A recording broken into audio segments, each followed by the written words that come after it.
guys, no, simulan natin yung araw na to. Magbo-voice over ulit tayo dahil sira nga yung mic natin.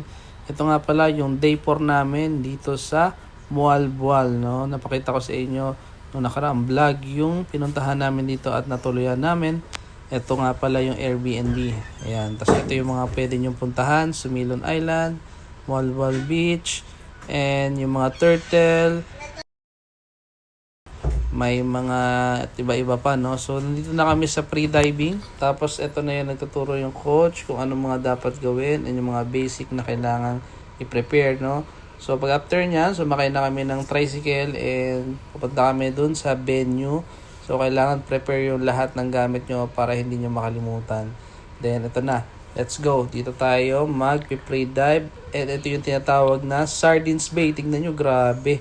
Sobrang daming isda, no? Ito yung tinatawag na Sardines Bay. So, let's go. Tignan nyo na lang yung mga aura-aura ni ate mo.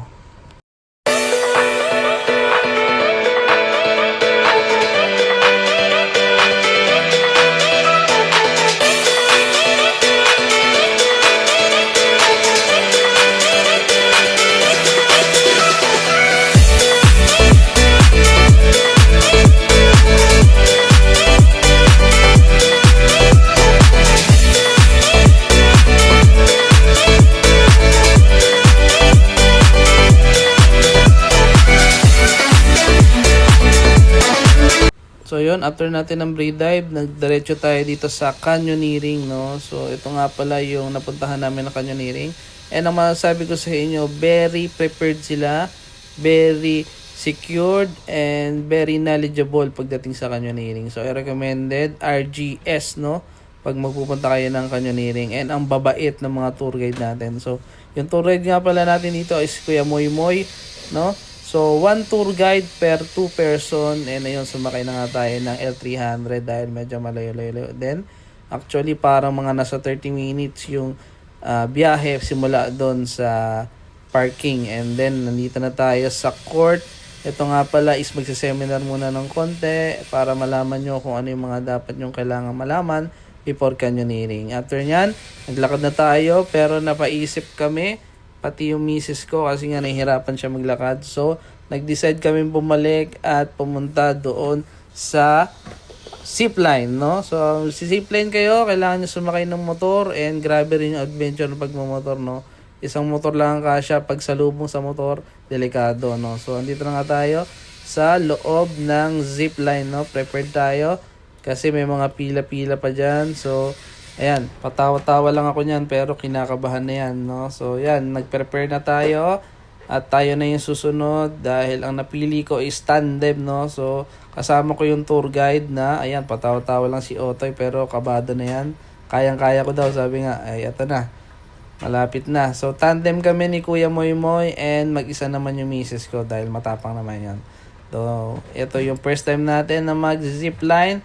So, tara, let's go, samahan nyo ako.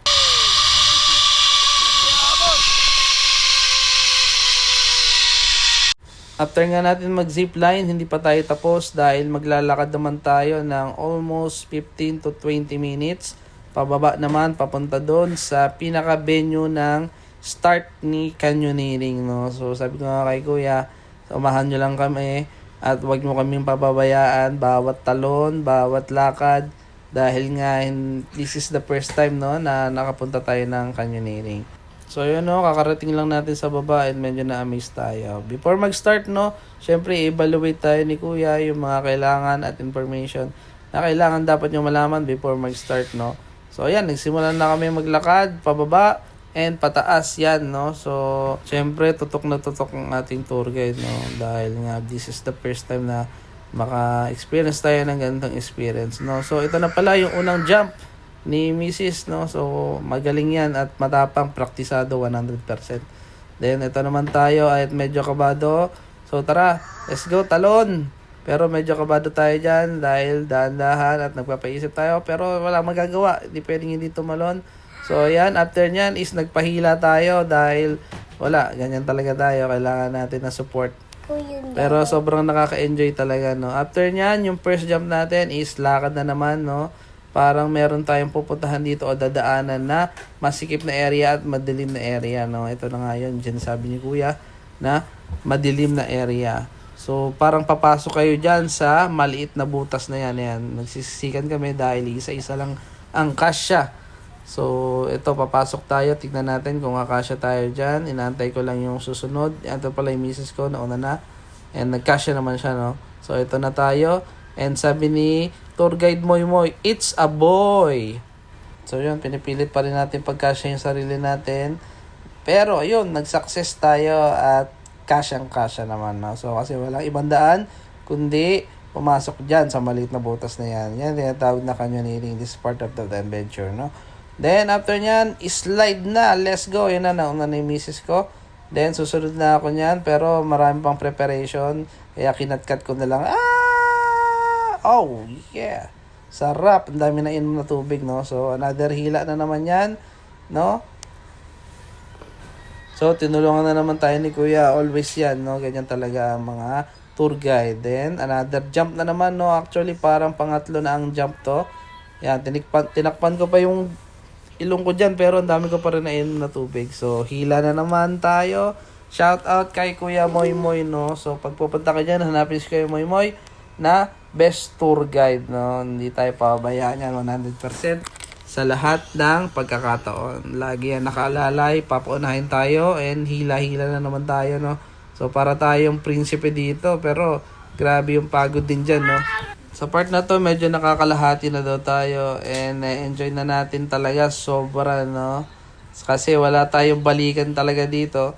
From the start to exit, yan ang kailangan puntahan pag nag-canyoneering kayo. Yan ang unahin nyong tandaan na be prepared, no? Kami, wala kaming prepared. Ito na yung tinatawag na kick. Yan, sipain tayo. Woo, let's go! Inom na naman ng tubig, isang baso. So, next natin, yung rest. Ayan, yung tinatawag na rest point, no? May mga bilihan naman dito. Medyo pricey nga lang yung mga bilihan. Siyempre, dadali nila dyan. Magka-canyoneering din sila, no? So, after nyan, nag-relax muna kami dahil pagod kami sa mga ilang pagkakataon na tumalon tayo at nagpa-slide, naglakad sa mga bato, and another talon na naman, isang basong tubig na naman. So, hila-hila na naman tayo na misis natin, and ganyan talaga, no? Ako ang babae sa amin. Tandaan niya yan. Alam niya rin naman niya yan. So, diretso na naman ang pag-rescue sa atin. Pero nalutang naman tayo dyan, no? Masarap naman tumalon. Medyo nakakatakot lang. So, after nyan, diretso na naman. Let's go! Dito ay may konting pa-slide na naman. So, yung papasokan natin dito is sobrang sikip din na naman. So, kailangan nyong sumisid pag hindi kaya, no? So, medyo natawa tayo dito kasi sumisid nga ako, pero kailangan. So, yan. Another hila-hila na naman tayo para relax-relax lang, no? So, dito, sa part na to, pwede kayo mag-picture-picture dahil ang ganda na ng view sa part na yan. And another hila na naman, parang buong vlog ko, nahila na ako. Then, tren put daw kami. And napaka-solid the experience dito sa canyoneering, no? 100%. Hindi babalik, pero 100% na hindi natin makakalimutan sa tanan ng buhay natin. Siyempre, ito yung mga first time na hindi na kailangan balikan dahil kailangan nga na laging first time is first experience, no? So, nakakasawa kasi pag second time, ano? So, after no, naglakad tayo. And may mga river cross na pupuntahan. So, sobrang lamig sa part na to. Ito na yung Kawasan Falls na tinatawag nila. And yun. Andito na tayo sa first Kawasan Falls. Papakita ko lang sa inyo yung unahan ng falls. Then, bababa kami dyan para makita yung falls. So, yun lang. Yun na yung endpoint. Thank you. Ito yung kinain namin ngayon. So, tapos lang namin mag-canyoneering and sulit naman, no? Pag pupunta kayo, i-search nyo ano ba? RGS Canyoneering, no? Sulit na sulit kasi tignan nyo. After nyo mag-canyoneering, may meal, drinks, and may prutas pa. Ayan. Tapos may free chocolate bar pa. May? Free Ayun, chocolate. may free chocolate tsaka water. No? Sulit na sulit yung, magkano yun? 199. 199. That's all for today and bukas ulit. So bukas papahinga na lang tayo para magantay tayo ng flight.